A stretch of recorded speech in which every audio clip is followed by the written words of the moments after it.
Well, here we are again. It's been, what, just over half an hour since since I was last on Twitch. So, right, back again. But this time for something I've not done before. We're doing an unboxing of the Warmachine Mark IV GenCon bundles that Privateer Press made available via the website, because here in the UK it's slightly difficult to get over to GenCon, slightly expensive, and they sold out very quickly. They were online for less than 24 hours, I think it was, in total. They sorted out their postage system, which was wrong to start with, and I ordered 2 sets. This box that's come first has got the Orgoth Sea Raiders and the Cygnar Storm Legion in. Well, that's what the paperwork says is in it. And I've got another box that has just been dispatched, which has my personal Khador one, Khador Winter Core, and it's got an Orgoth one for a friend. So I have literally opened, I've done the sellotape, I've opened it up, and I got this far, and I saw what was in it, and I stopped. Yep, I've blanked out my details and whatnot. So here we are. Let's come up to the camera. Mark IV Preview Battle Group Orgoth Sea Raiders. Mark IV Preview Battle Group Cygnar Storm Legion. Let's have a look. I have not looked at these, I promise. I have not opened them.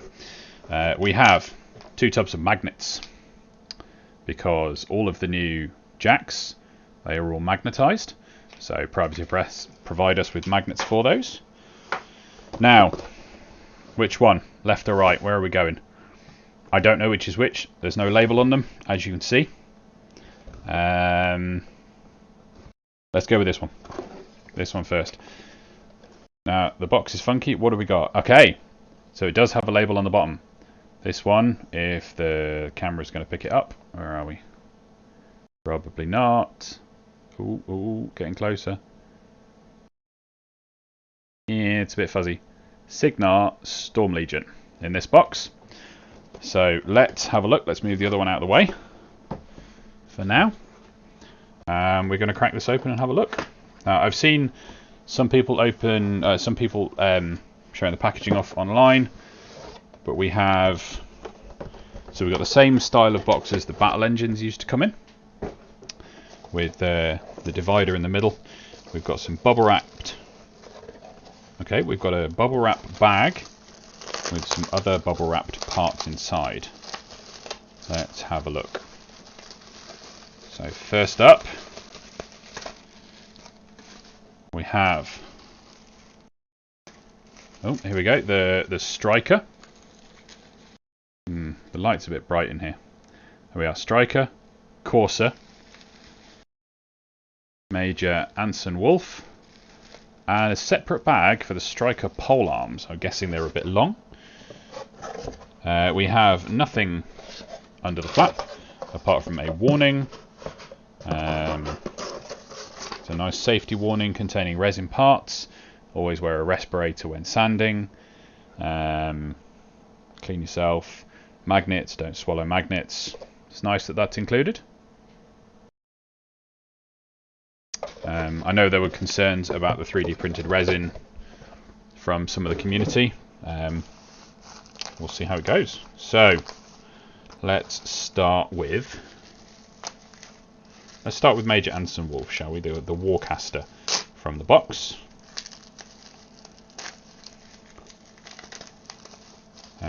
Nicely, not too tight to bubble wrap them. And we have some very crisp. Is my camera going to focus this close? I doubt it. Right, tell you what I'm going to do. Let me see if I can get my phone to act as a camera. I've done it before, and we'll see if we can get some better close-ups. This camera is quite nice just for an overview, but it's obviously not doing very good for close-ups. Droid cam. Is Droid cam? Yep. Oh, it's already installed. Update. Do I have Droid cam on the PC at the moment? That would be the question. Excuse the technical difficulties. Droid. No, I don't have Droid Cam client on the PC, so let's go and find it. We'll get this set up and we'll do a close-up using the phone.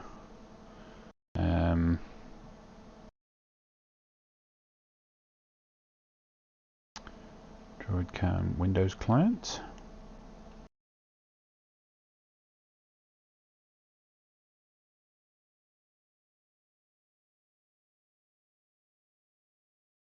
Where's the download?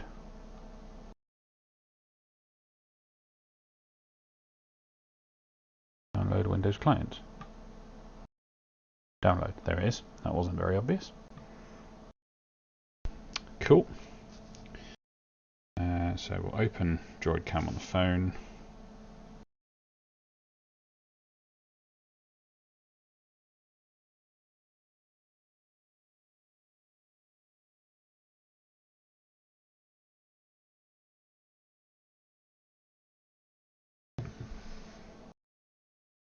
Come on.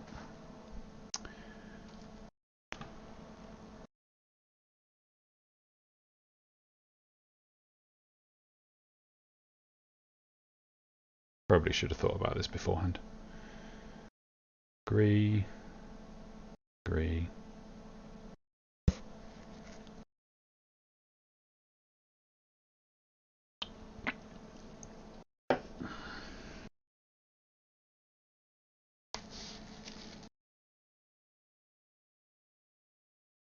Finish. Okay. Let's see if we can add a new video capture device. Droid Cam. Droid camera source 2. I think I need to open something on the Droid Cam client. Device IP.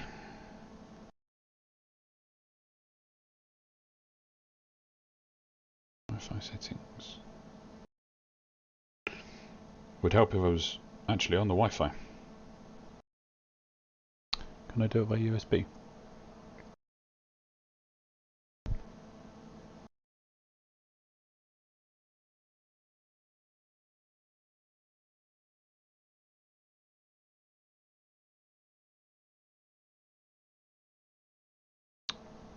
Wi-Fi.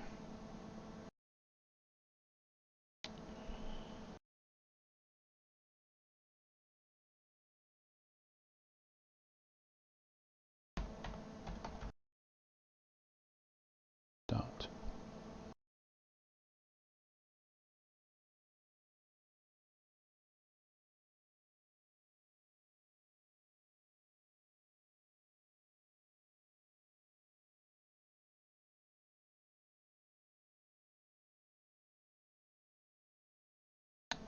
Okay. Where's my mouse gone?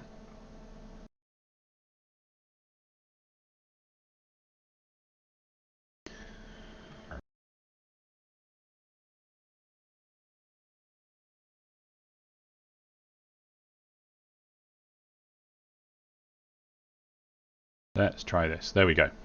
So now we have my phone.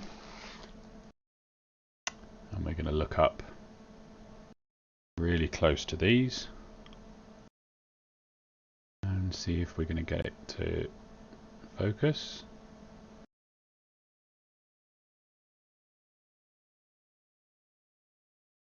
I know the phone will focus that close. Nope. Whoa.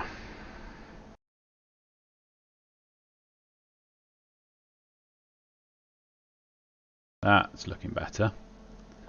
So there we go. There is Major Anson Wolf.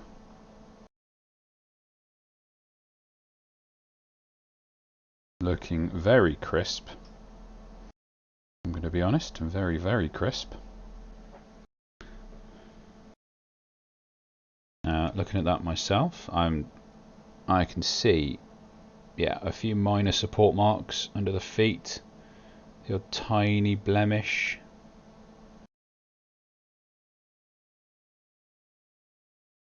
But all in all, that is a pretty damn good print.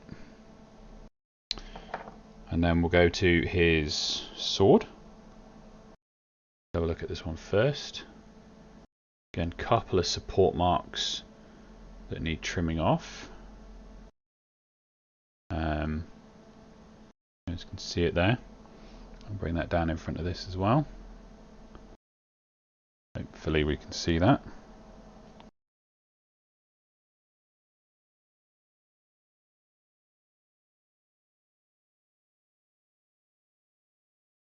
Very crisp. And then, oh, here's Warcaster backpack. So there we go. There we can see a few. I don't know if the camera is even going to pick it up. Come on. Let's see if I can change any settings on here. Not really. You can just see, just in the top here, or the bottom even, all these supports have been oriented in a really nice way to hide them. There's a few support marks in the top there that we can see. Oh, I think I'm dropping frames at the moment. My internet has not been the most reliable. Are we back on? There is some support marks. Again, they're on the bottom. That is going to be underneath the model. And then, lastly, for Anson Wolf, we've got his hammer. So he is a melee Cygnar character with a sword and a warhammer or a maul. Again, the crisp. These prints are seriously crisp. Better than I print myself, I would say. Okay, so let's have a look then at Striker or Courser. So the Striker is the heavy and the Courser is the light. What do we think? I think we'll go for the light first and we'll work our way up.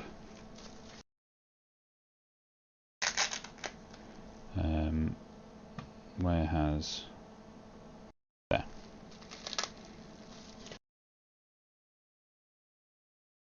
I realise this isn't retail packaging. This is just the packaging from the GenCon boxes. We've got securely wrapped and a whole bundle of stuff. Okay. So let's move my phone out of the way for a minute. We'll get some close-ups in a second. And we'll have a look at, there's a leg, there's another leg, there's a body, left arm, are you guys seeing this? Yep, that's cool, just checking what you guys can see. Left arm, and that's a right arm, that's a right, that's a right. That's a right there. So the other left arm is this one here. So let's move Major Anson Wolf out of the way. So we've got melee weapons and some guns, along with a shield. And then we've got 4 heads. 4 mean different things. Okay. Let's have a look with this one.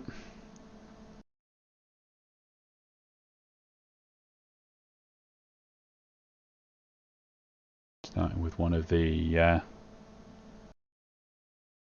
lights, a bit of an issue down here. Right arms. Moving up. Again, very crisp prints. Not seen any issues. I've not seen any sticky parts. I know some people had them, but I've not experienced anything yet.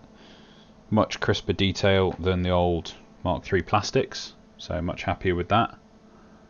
body and legs in the middle here. A bit too close to focus on the body.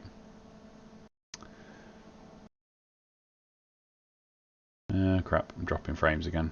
My internet is not being kind to me today. So let's just see. Let's just hang on here and see if the stream will catch up.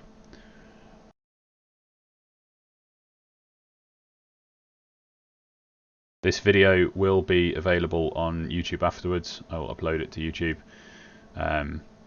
Not what was streamed to Twitch, because that included all the choppiness, but I've got it recording on the computer as well. So we've then got the shield, nice light jack shield, that's very pretty. And we've got some firearms, some ranged weapons, and a punching spike of some description. I did at one point read through the cards on these and remember what the things did, but I honestly can't remember what the weapons are now. And then we have a pack of magnets. Let's have a look at these. Squeeze the sides below the cap. This looks like a medicine pot, but I guess if you don't want little ones getting to these. Okay, so we've got two different sizes of magnet. See the divide there, because we've got big ones. Looks to be okay. Are they different? Be used with Warmachine models. Doesn't say which.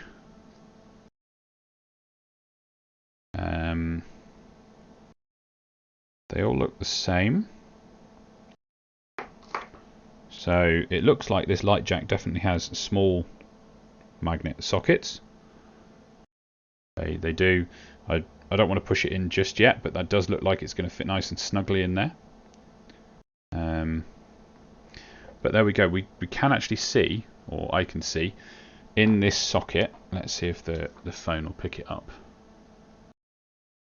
There is a little bit of shininess in there, which is, as Proactive Press have identified and addressed, an element of the clean not being quite correct. In a small little space,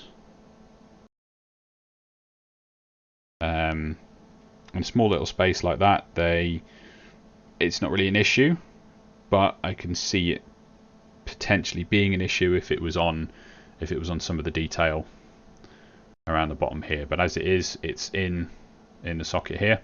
Proactive Press have said if you ever get a bad part, sticky or broken or anything, message them, get in contact. They will replace it. They will replace everything that is wrong. Of course, their new production method for them, they want to get it right, but they acknowledge that they don't get everything right every time, which is fantastic of them. Yeah, I'm seeing some little, this camera is a bit poo. I'm going to have to get a better camera if I'm going to do more unboxings. Under here, there's some little tiny pock marks from the supports. Now, I'm not going to complain about that at all. That's better than on some of the stuff that I print. It's going to be underneath the model once it's printed, or once it's assembled. So you're not going to have the shield up in the air, although I suppose you could do. But I also noticed that these sockets, the socket is oval shaped, and then where the magnet goes, if it's going to focus, oh, you're having a fun time, aren't you? Is also oval, so these will fit in one pose. Now I suppose you could take off the surround there, but then you're going to lose the support for the magnet. And the biggest issue I had with magnetizing jacks back in the Mark II days was that things would just spin. So they've alleviated that by having an oval socket, or a pill-shaped socket, and the arm fits in a particular arrangement. Now I guess that does stop you from doing some really nice, interesting poses, maybe.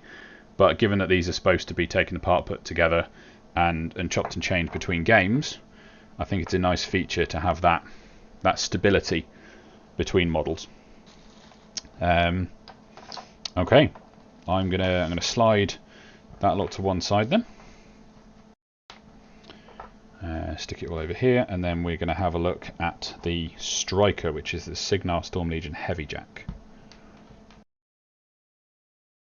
But overall, I am very impressed with that. I can see there is a little bit of voxeling of the layer lines on some of these parts, but no worse than I would have on my own prints.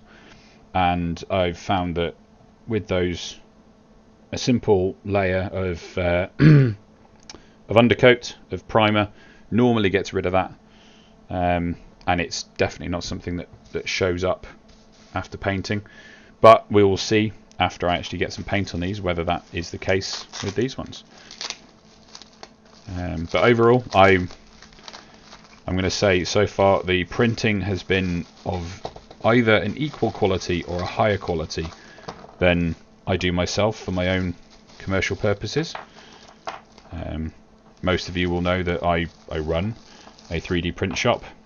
I 3D print day in, day out for commercial customers, and from the models that I print, I've seen some painted on Instagram to phenomenal standards. I don't know how much cleaning people do to them themselves, but I very rarely do a full clean on models when I paint them myself. I normally just take the supports off, twist the supports off, and away we go. And they come out great for my purposes, but I've seen some phenomenal paint jobs from the miniatures that I've printed, which I would say either equal or exceed the quality of the miniatures that I print. So, yeah, we have a body. Nope, I thought that was Anson Wolf's arm. Nope, we have a body with left arm, left arm, left arm, and left arm again. And then we've got, let's move the base out of the way. Right, right.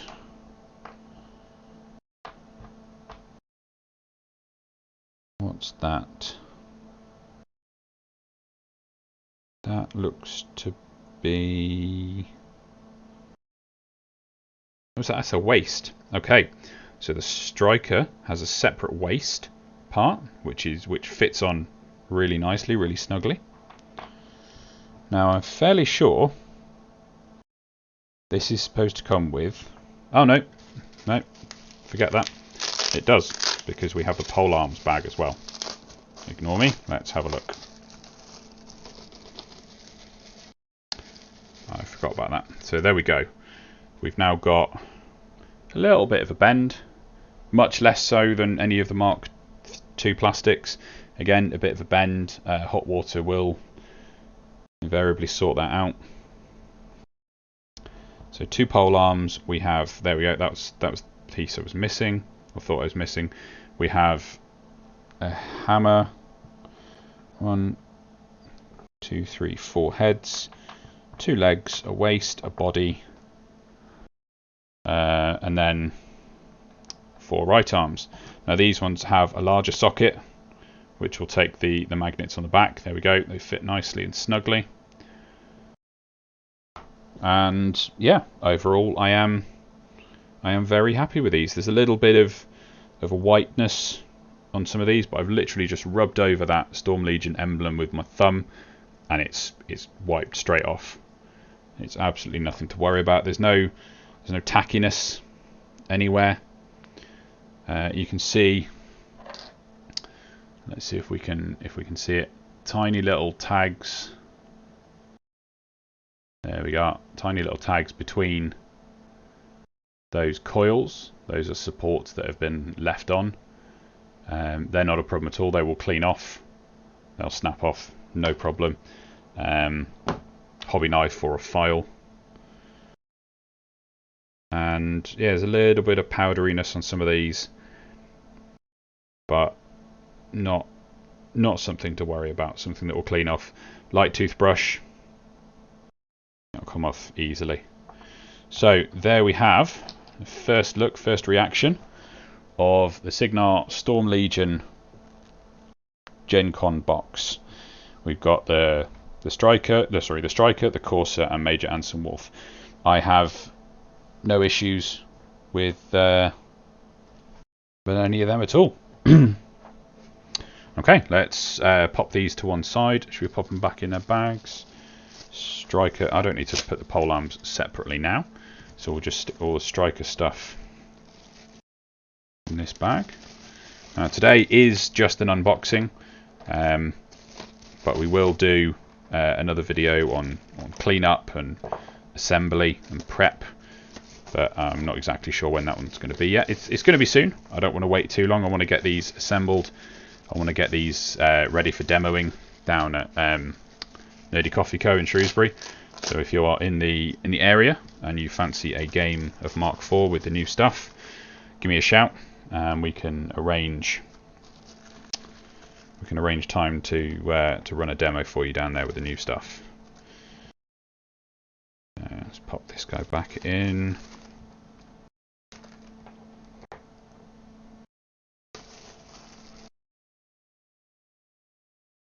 And then Anson Wolf. Oh, I forgot the bases, but that's fine. There we go. Light jack, heavy jack, Warcaster for Cygnar Storm Legion. Awesome. Now on to what is hopefully Orgoth Sea Raiders. It does indeed say. Where are we? Come on, closer, closer, closer. No, we're not playing ball. The light's too harsh in here, or is it? Sort of. Orgoth Sea Raiders.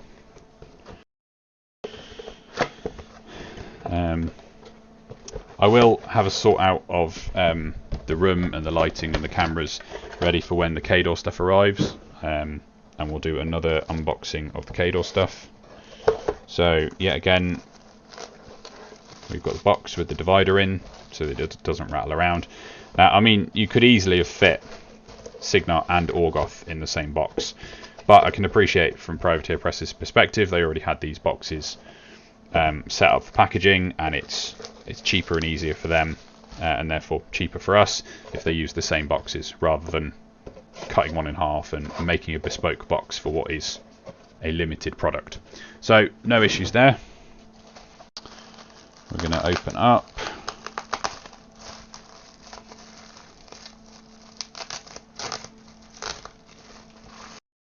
Now everything was tight enough in the box that it wasn't rattling around. I did see a few people talk about empty boxes, and I'm wondering if that's why they started using the insert ones from the battle engines. I'm not the first to receive this stuff, so I guess they've learnt some things. They've tweaked their processes. Okay, so we now have Horushk, 1,000 Wraths. I never know how to pronounce that. If somebody can pronounce it, fantastic. But I haven't got a clue. So, where is it? The label is over the join.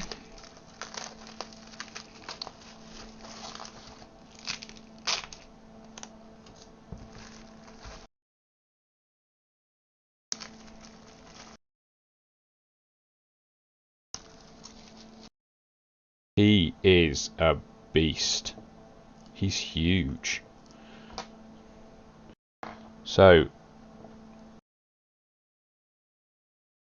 here he is. I'm just going to crack out Major Anson Wolf again. Major Anson Wolf is human sized. He is regular Warmachine size. And I'm just going to put his body next to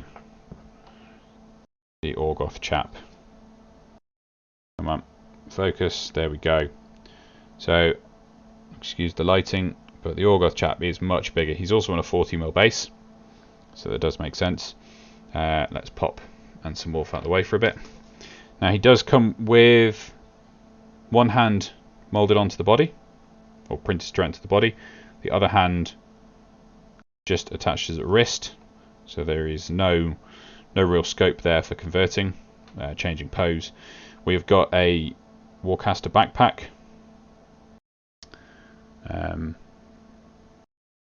This here, come on, focus for me. With some wicked barbs on the side of that. And what I can only, yep, there he is. Had to get the orientation right to start with. There is his head. Quite a long bit at the back. Again, let's pop this down. I'm going to have a closer look at some of these parts. Let's see if we can do it under the... A little bit of powder. A couple of support blemishes. But you know what? I will take that any day over trying to clean the mould lines off of the Mark II and Mark III plastic. Definitely. No bones about that. The models feel robust. They're not wobbly, not bendy. That head fits in really nicely just on its own. Backpack.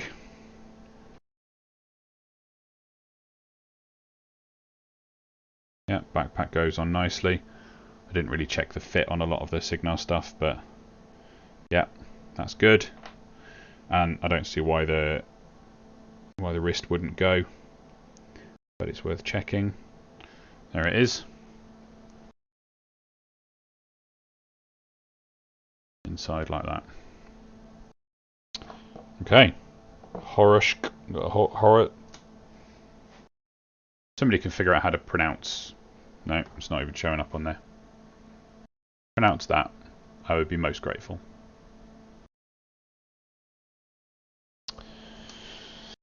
Okay, so let's pop him out of the way. And let's go light again. So we've got the Jackal this time. Come on, camera. Pick it up. Nope, we're going to have to go with the phone. We have the Jackal, which is the Orgoth Light Jack.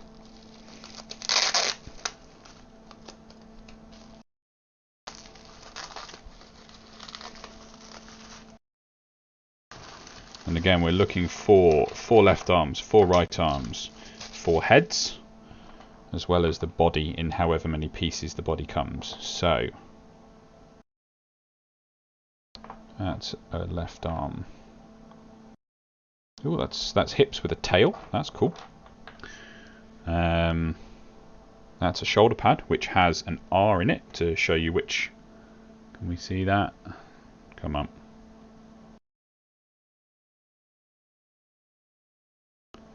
There we go. There's an R in the shoulder pad to show you which one it is.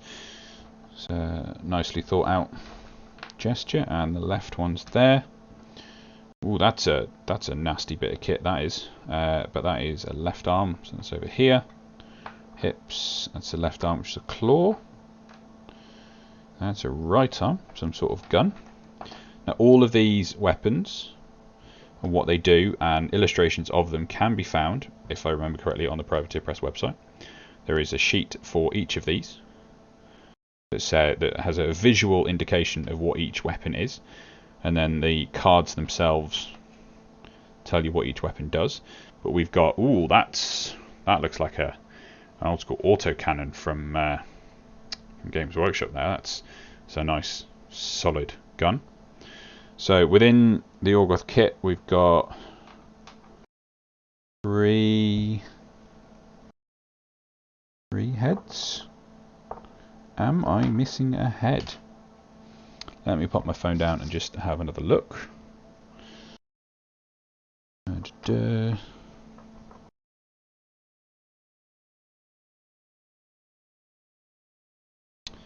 that is definitely...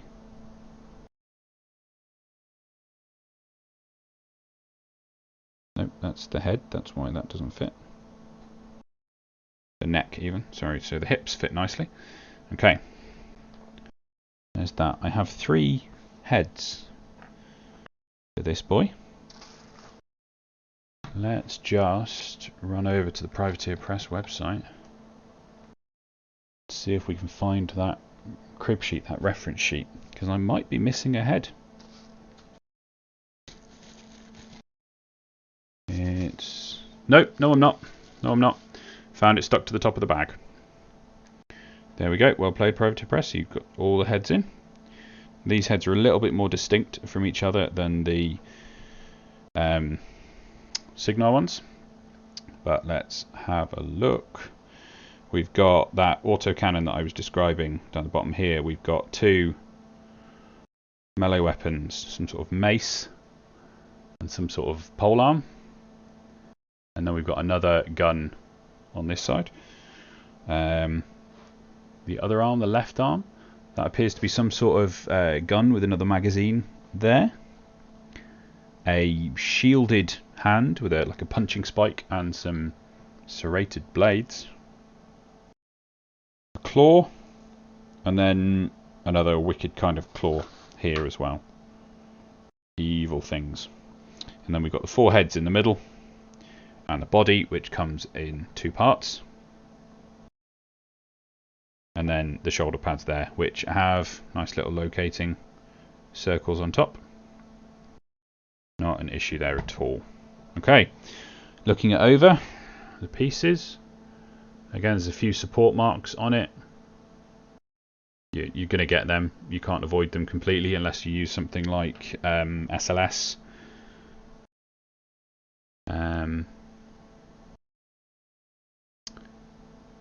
Okay, so we have what people have described as like the whiteness in the recesses. That comes from curing it when it is not fully clean. Oh, I've just realised I'm not even showing you on camera. So let's see if we can. So just in the recesses in here, a little bit is showing up. That comes from the tiny little bits of dissolved resin in the water, because I think they use water washable. The tiny little bits in solution that are deposited as the model is cured, whilst it was still slightly damp. Honestly, it's not going to be an issue. It's going to sit in the recesses. It's going to provide no more thickness than less than a layer of paint. Your undercoat is going to completely cover it. Yeah, it's not the best, and I hope it doesn't come up too much on Privateer Press things, but it's also not the end of the world. As their first batch, okay, not quite their first batch, the first batch is what went to GenCon, and we did see some worse issues in there, but they are refining their process. And I think I'm definitely happy with what I've received. I'm definitely interested in how it's going to look when it goes to retail. And I have the Cygnar Winter Core box on order. So we'll see how that goes. And we'll see what the retail packaging is like, what it's going to be like for new people just getting into the game. But for now, I'm happy with that. So let's pop the jackal, the jackal out to one side. Actually, I might as well pop it back in its bag, seeing as that's what I did for the Cygnar stuff at the end. And then we will get the last piece out, the tyrant.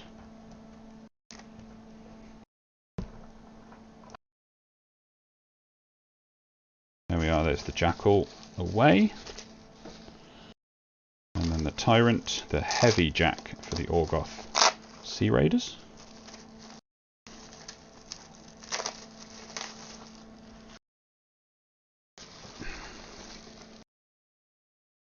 Feels like lots of pieces in this one. We have 50mm base.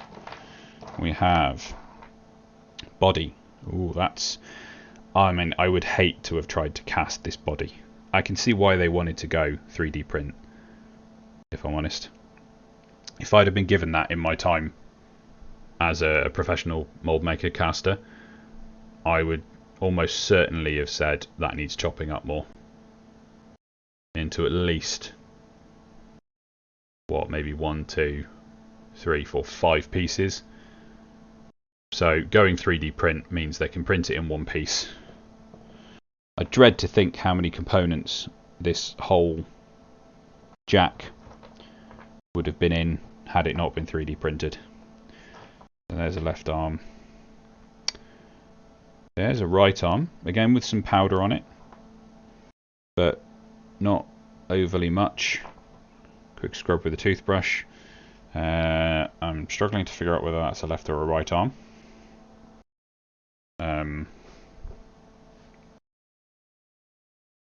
I think it's a left arm because it doesn't look. Nope, it could be a left. In my mind, it could be a left or a right arm. I think it's a left though. I think it's a left. We'll also find out how many other arms. So that's a right. That's a left. That's a right. And that's a right. Yeah, I got it correct. So, 2 legs. One, not sure what's this. That, oh, that is the, that's the hips. That way or that way? That way around. This one's not quite such a snug fit. I think it's going to need a little bit of clean up inside the socket. But it will go. We have 2 legs. We have 1, 2, 3, 4 heads. They're over the side there. Now we have this. Is it a mace? Is it a? Ah, it's a flail. So we have an arm. Let's bring it up here, shall we? This way around. We have an arm. Use the focus on this camera. We have a chain, separate chain. Then we have a head for that chain. Now these sockets are going to need a little bit of a file out to be able to get that chain in nicely, but that happens with any kind of kit, not an issue. A little bit of modelling to do that, and it looks like over half a link is going to sink into that hole once it's been widened out, which is more than enough to hold this. I was slightly concerned, I guess, about the longevity of this part over time. Longevity over time, terrible English there. However, I definitely think 3 parts over 1 part, better for printing, better for shipping. It's going to survive a lot longer that way. So we do have a bit more powder, but again, rubbing my thumb over that one, the powder's come straight off. The detail, the resolution they've got. Oh, okay, we have some supports still on the model. So there's 2 supports down the bottom here. One there on the edge, and the other side you can see it as well. These look like they've just grabbed to the model slightly, rather than the edge of the support, not the tip of the support where it's supposed to grab the model, but the edge of the support has just blended in with the model slightly. So that's definitely something that should be looked at from a setup perspective. There's another one on the bottom here that should definitely be looked at, where the light has, the UV has bled. So yeah, this piece has got a couple of issues. Nothing that isn't solvable, but what I wouldn't do is I wouldn't just go and flick any of these components off. I would file them off. I would carefully trim them off with a knife. Probably file, actually, because 3D print resin is brittle. It can be brittle, so if you get a knife in there and you get a bit too deep, it could be as bad as just flicking it off, and it'll take a piece of the model out from underneath. But a file over the top of that or some sandpaper will easily go through that, no problem, and you'll get down to a nice smooth surface underneath. So again, it's not perfect. I'm not sitting here saying it is perfect. I don't think Privateer Press are sitting back in the US thinking every single one of these models is perfect. They'd love for them all to be perfect, but they're not, and that's production. You get some good ones, you get some bad ones. You hope to catch them in your quality control, but you don't catch everything. I know I've sent out some doozies I had a model the other day that I printed that I literally forgot to print 3 components for it. And then I went to pack it and realised I hadn't even printed the base for it. It happens. Hopefully, as they go on, these mistakes will lessen. But I think the quality we're looking at here, there isn't a vast amount. The only voxeling I've seen on the curved surfaces was that first one I think I mentioned on the Cygnar one. Okay, in the light I can see a tiny bit on the top of this torso, but again, it is so fine that by the time I've got some paint on that, that's going to be gone.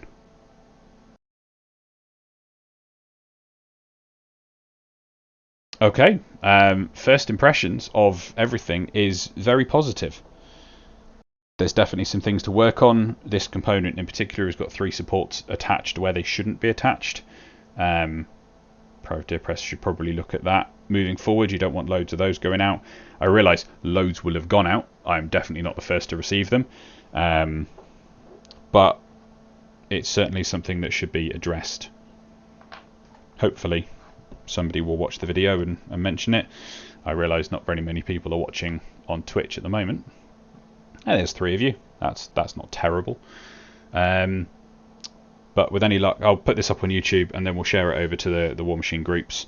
It's just my take on things. I do a lot of 3D printing. I know people who do 3D printing have had a look themselves as well.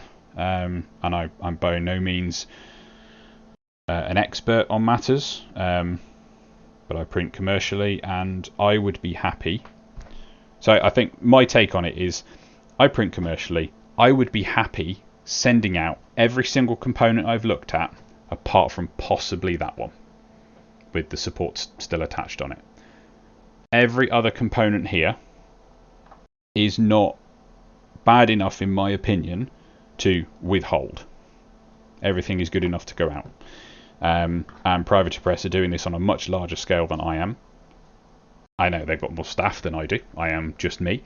But yeah, at the end of the day, I'd be happy to send any of this out, and as a result I am happy to receive any of this. The quality of the details, the lack of parts and the fit. One of the things you find when you cast things is, as the molds wear, they move. You get components that no longer fit. I remember receiving an absolutely horrendous Minuteman body because the mold was completely shot. Parts where the joints fitted together were terrible. They'd torn out and there was so much surplus material I couldn't clean it up. So I sent it back. Privateer Press replaced it for me. It wasn't an issue in the long run. It just took a bit longer to do. You're not going to get that with 3D printing. Every single piece printed will have its joints. The only thing you might get is a slight expansion of parts or contraction of holes where they fit together. But so far the only thing I've noticed that doesn't fit nicely into the socket it's supposed to go in was the head of that axe. Sorry, oh no, it does. Popped in. That's without glue, it's popped in. I think this end is a little bit snugger though. Yeah, this end's a little bit snugger. That's the only thing I've seen that doesn't just fit together. You will occasionally get that, but it's going to be so much better with the 3D print than it is with resin cast or metal cast. I remember picking up the Cygnar Storm Strider, and admittedly it was Privateer Press's first resin cast model, resin cast kit, and it's a big kit to start with. But there were I had so many issues with that, cleaning it up, cleaning mold lines up, mold lines where I wouldn't have put mold lines, etc., etc. And then I've picked up some of their later kits, and they are much better. So if this is the equivalent of the Cygnar Storm Strider, where they've got some issues but they are working on fixing them and future things will be better, I'm happy. I think Privateer Press are going to do a good job of this. If they can set up print farms in other countries, so to reduce shipping costs and reduce import fees, etc., etc., then fantastic. I would be game to help but I am a small one-man operation. I don't think I could supply the UK with its war machine. As much as I would love to, I'd love to be able to do it, and I could turn out quality like this with the machines that I've got, just probably not to the volume that they would need. So alas, that would be a pipe dream, but it's probably not for me. I think that's gonna conclude my video today. It's been an hour. It's been a nice fun hour. I have dropped a few frames on Twitch, so apologies if you're watching on Twitch and your viewing experience hasn't been great, but the video as recorded by my cameras will be up on YouTube when I get the chance. But this is my unfiltered opinion of Privateer Press's new models, 3D printing techniques, and first look at the new Mark IV, and I am pleasantly surprised. I'm going to come back probably next week, maybe Monday. I'm not sure what I've got on. I know I'm busy over the weekend, but not sure what I've got on next week yet. Probably Monday, and I will sit down and I will clean up and assemble and magnetize one of these kits, possibly both, depending on how quickly they go. And you'll see what tools I use, what I do, and my process is there. I am looking forward to documenting every step of this process and sharing it with you on Twitch, YouTube, Facebook, wherever else you are watching me. So thank you very much for everybody who's tuned in. I hope I didn't drone on too long. I hope I wasn't too boring, and I hope this helps alleviate some of you who have reservations about the new stuff. But I will see you next time. Bye for now.